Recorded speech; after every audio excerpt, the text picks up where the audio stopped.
people. I was trying to fix this so it would be straight, but it's not working. My name is Dr. Lulu. We're just going to have to go with it this way. Good morning. Happy Thursday, May 11th.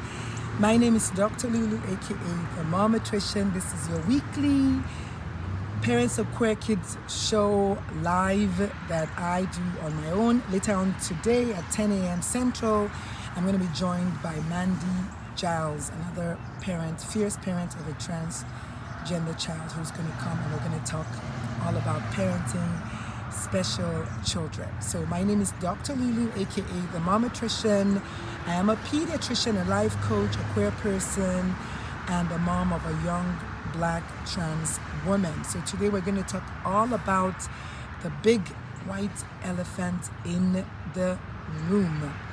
So yesterday during my weekly parent coaching program, our session, I had my usual moms present, and we usually share our 3 wins, then we share our 1 challenge for the week. So all the parents shared their wins, and then it came to challenges. One person is having a challenge because she's moving schools again. Another one is having challenges because their pipe burst. But then one of them was having a major challenge with regards to what she said. It's technically not my challenge, but my child is dealing with this. So what is this thing that this parent says her child is dealing with? So just so you know, every single parent I'm talking about has a child that was assigned male at birth and currently being raised as females, or currently living authentically as what we call boys with penis, girls with penises. So or GWPs, and boys with vajayjays, BWVs. So that's what I'm going to be calling them from now on. So BWP is the child. So how am I going to start? This mom was really concerned because her spouse, aka her husband, is currently not acknowledging the child. So this may be you, and this may be someone you know, but this is real. She is going through some changes because her current spouse is technically not acknowledging the child. She gave us some quotes. One of them was from the child, saying that dad doesn't talk to me, doesn't really have any conversations with me, any kind of conversations that really matter. And when her husband says, oh, we were having a conversation, we're having a chat, I made a big breakthrough, she checks with the kid, and the kid is like, what conversation, what breakthrough? So basically, they are not communicating. But more importantly, the child is repeatedly getting hurt by one of the most important, let me say, one of the most influential people in their life. As you know, I always say, for parents, you're not the most important person in your child's life, but you are definitely the most influential person in their life. Therefore, the things you do influence your kids. And just to kind of be extreme, would you rather have a gay child than a gone child, Gone? So basically, the child has been transitioning. This is not working out. Sorry. Let me try this way. Let's try this way. Yes. So this is not working out for the child either. The child is essentially transitioning to live authentically as a woman, and their fathers. Same thing with my ex-husband, same thing with these women's husbands or significant others who happen to be male. They are also not acknowledging. So let's talk about this, okay? One of the men is white and the other man is black. So it's not even a black thing, it's just a man thing. So essentially the question is, what are these men making their child's true gender mean about them? I'm going to say that again. These men are making it, the whole situation, about them. I have told these women to just get their husbands to come and talk with me. And they're all saying no. I wonder why. I wonder why. One of the moms said up until her kid became an adolescent, it was regular relationship, father and son. And then once the child started showing signs of who they truly are, which is not a son, the father has pretty much just slowly withdrawn. The other one didn't tell us exactly how long it's been happening, but the child is currently transitioning, and when the child comes home, the dad basically ignores the child. So there are two people involved, well, three people involved here. There's the child, there's the one parent who apparently thinks that they are supportive, and then there's a parent who's obviously not supportive. So from the child's standpoint, the child didn't ask to be born. The child didn't ask to be assigned the wrong gender at birth. The child is living authentically. 3 facts. For the parent that is quote-unquote supportive, here's the thing. You are loving and supporting with conditions.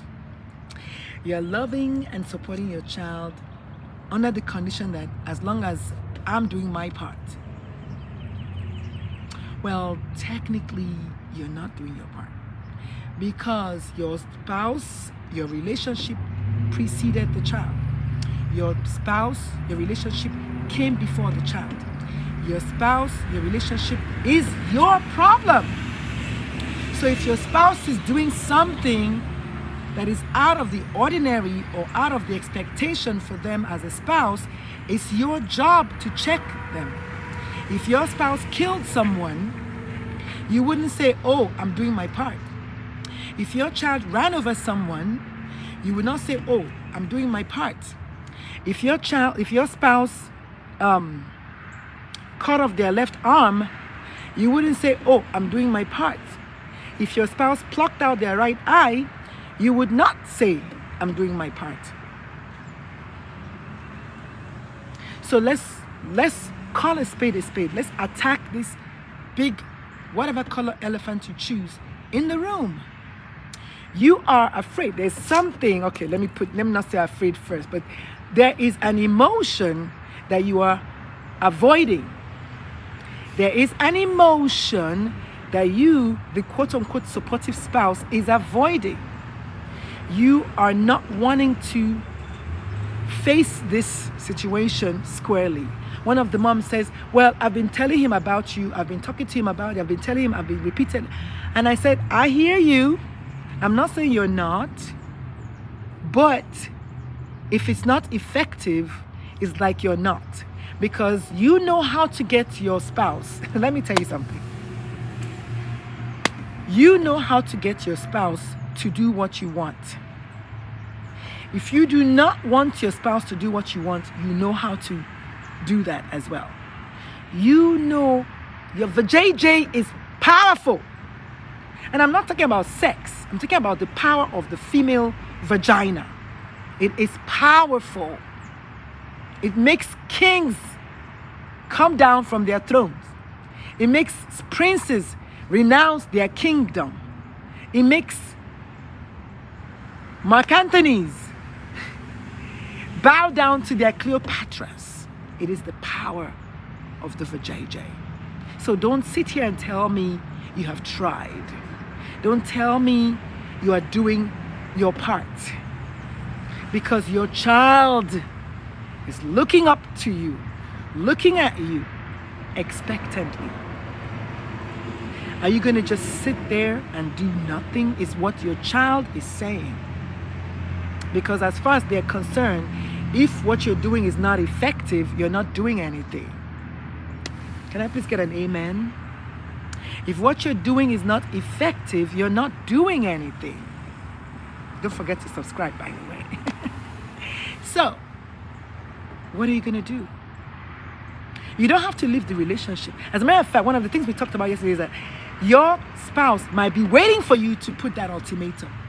Your spouse might be waiting for you to finally say what you have to say. Do what you have to do. Your playing small is not helping anybody. You're hiding so that the other person doesn't feel, somehow is not helping your child. And it's not helping you. And it's definitely not helping your spouse.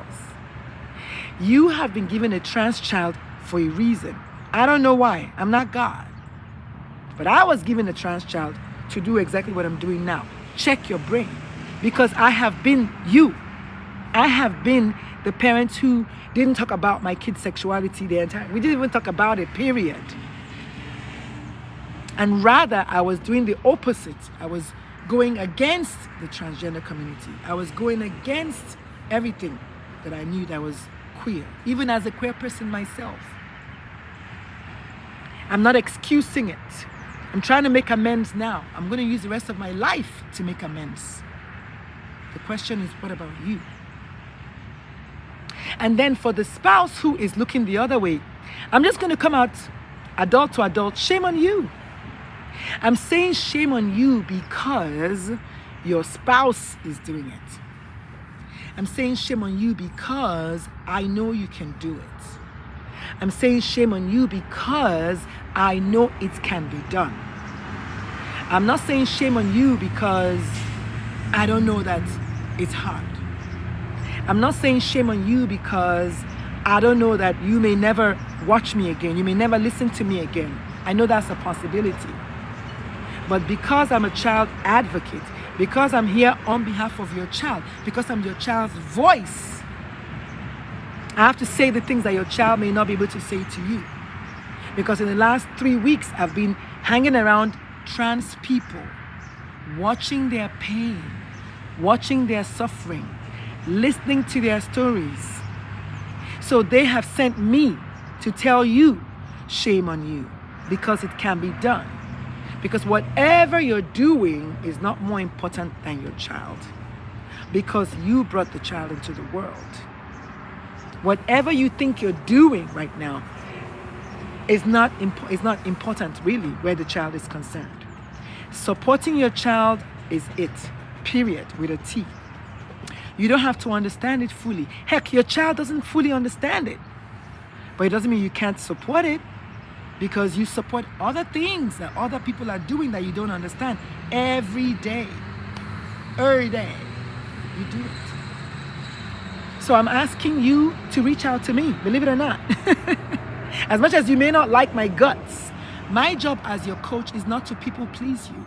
It's not to say the things that everybody's already saying to you. Au contraire, it's to tell you what you need to hear. And sometimes it's not what you want to hear. That's okay. You need to hear it though. Supporting, affirming, acknowledging your child is your birthright as a parent.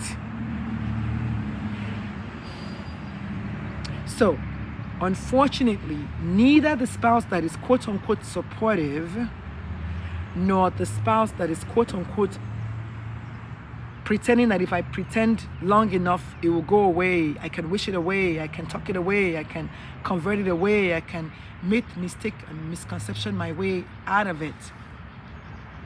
It's not true. I don't know where I was going with that, but I forgot my line of thought. But here we are. None of that works. Your child needs you more than anyone else in the world, more than any other time in the world.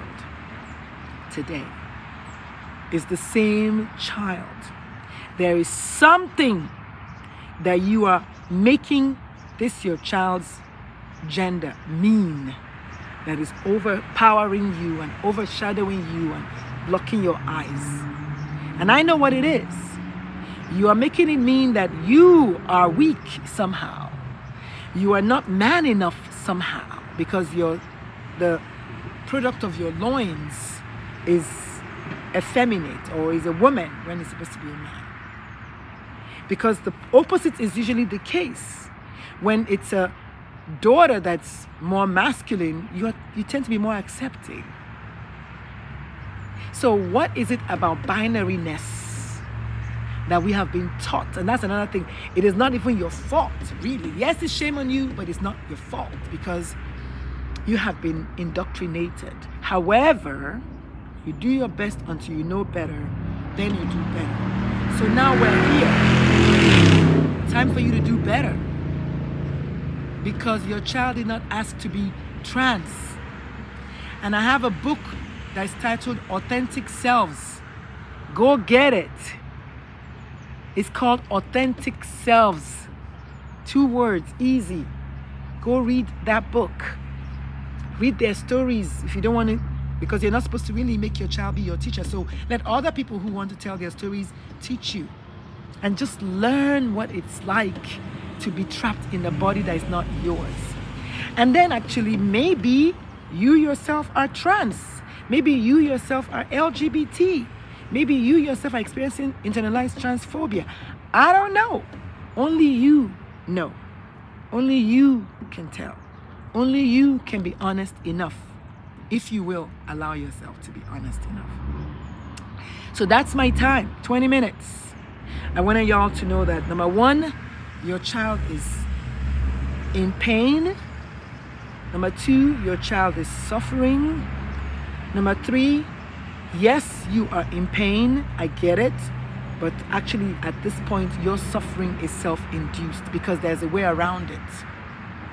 You can literally get a coach. You can get a therapist. You can find groups that are affirming of your emotions, which are all valid.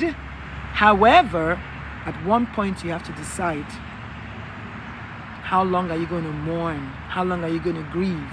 What is it going to take? A dead child for you to wake up from your slumber? That's my time. Reach out to me if you'd like to talk more about your unique situation.